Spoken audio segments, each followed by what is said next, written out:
monotonous. Monotonous, what do you mean? Like, none of the movements were long enough to spend a lot of time on them. So, you'd finish your total bar, start the dumbbell, and then, like, by the time you realized the dumbbell was hurting, you were done with it. Then you got on the rower, and the rower was the longest part. It took me less time to do the 8 and 10 than it did to do the row every time, even in the early rounds. The early rounds I was finishing the row in like 42-ish seconds, somewhere in there, and then towards the end it was like 52 seconds. Yep.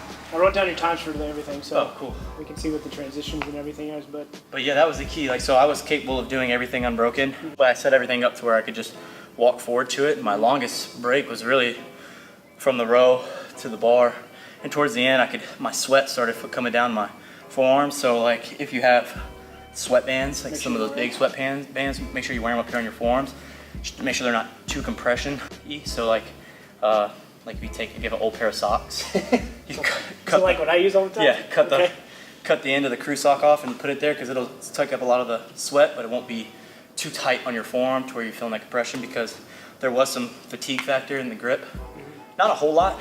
I think it was just because I was able to cycle the movements fast. But what would you change?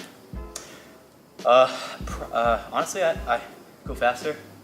I had a lot left in the tank there at the end that I could have, but I was being super conservative with my pace towards the end, because I wasn't sure if there was just going to be a moment where my forearms just said, "Nah, Rich, we're good." Yeah.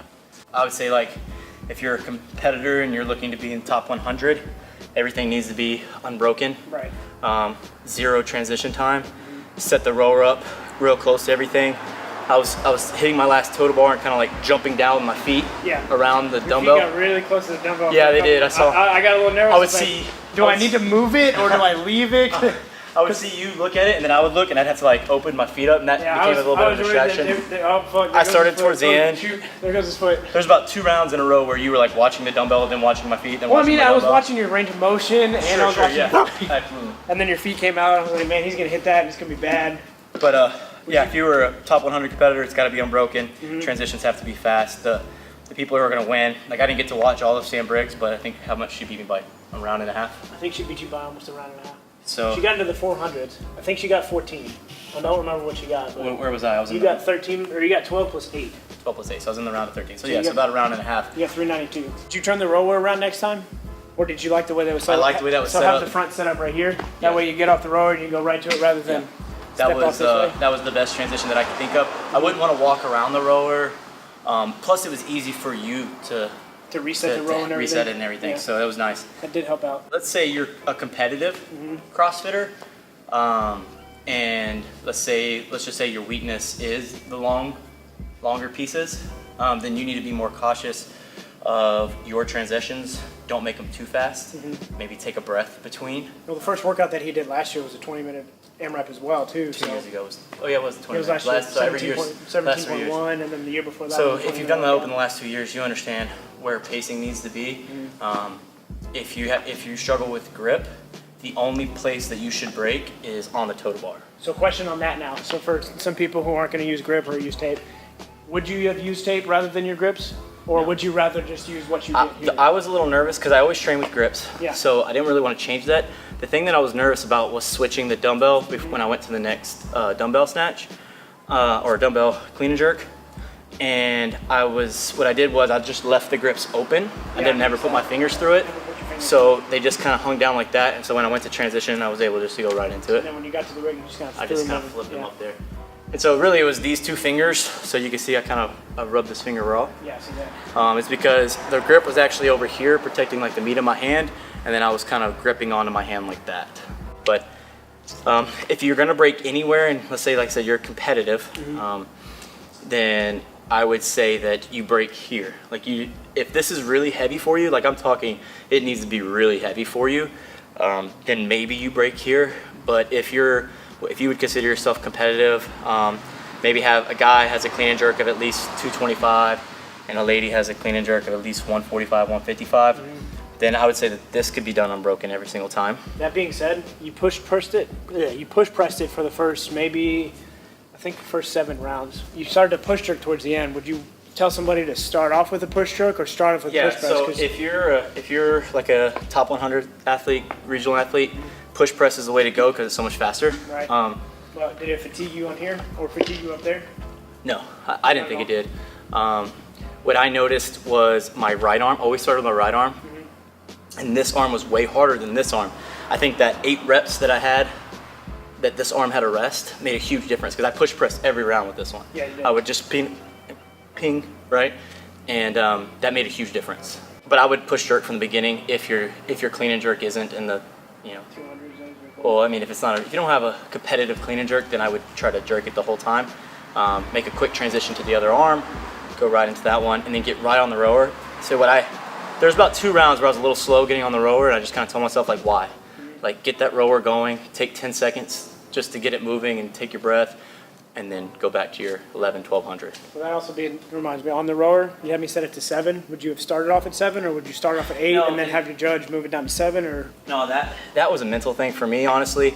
The row was where I started struggling as far as, because of the monotony of it. So I had a lot of time to think to myself, right? Like, oh, this sucks, ugh.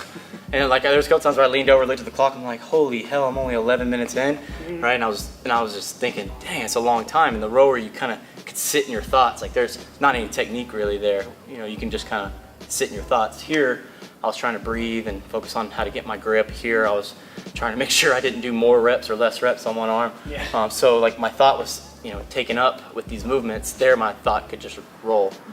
So I tried to stay in my breath and just focus on breathing. I tried to keep it like between a 27 and a 30 stroke rate, 1100, 1200. Yeah, and I usually finish between 40 and 50 seconds every time. Let's say this is like your second or third open. You're competitive with your gym, and you like to work out hard, but your aspirations aren't to be recognized in your region or something. You just want to do really well for yourself, maybe be competitive in your gym. The workout is very, very, very, very long. It's probably a lot longer than most gyms do in their regular program. So it's okay to start out kind of slow. I would say never do a set of toes bar that's going to fatigue you too much. right. You should never be worried that you're not going to be able to get the next total bar. If you're a singler on total bar, that just means that this needs to be fast, right? If you are breaking those into 2 sets, then these don't have to be as fast. The transition doesn't have to be as fast to these. The transition doesn't have to be as fast to the rower. But the total bar for most people is where this workout's gonna really test you. If you have total bar, let's say you're what CrossFit would call a ninja, right? That'd be us littler folk that maybe aren't as strong in the upper body. Then you kill it here, and then you break up this, right? But for the majority of the everyday CrossFit athlete, the 2 opener, 3 opener people, first opener people, it's going to be this. When you're doing your scaled workout, if you're scaling in the workout, test the movements out, figure out which one you're going to be able to push it on and which one you're going to have to slow down. The weight's a little bit lighter, so some of us that can't do toes bar maybe can smash the weight, right? So we have to be okay with breaking those up or going a little slower there and then smashing this and then getting on the rower. But I would probably say nobody, unless you're like a games athlete or for sure regional athlete, needs to push that rower, right? Your breakups come here and you catch your breath there. I know that sounds, for people that hate the rower, I know that sounds a little crazy, but you can get lost in your thought there and that can slow you down. But again, for most people, it's gonna be the total bar that slows you down. So find something that works for you and stick with it.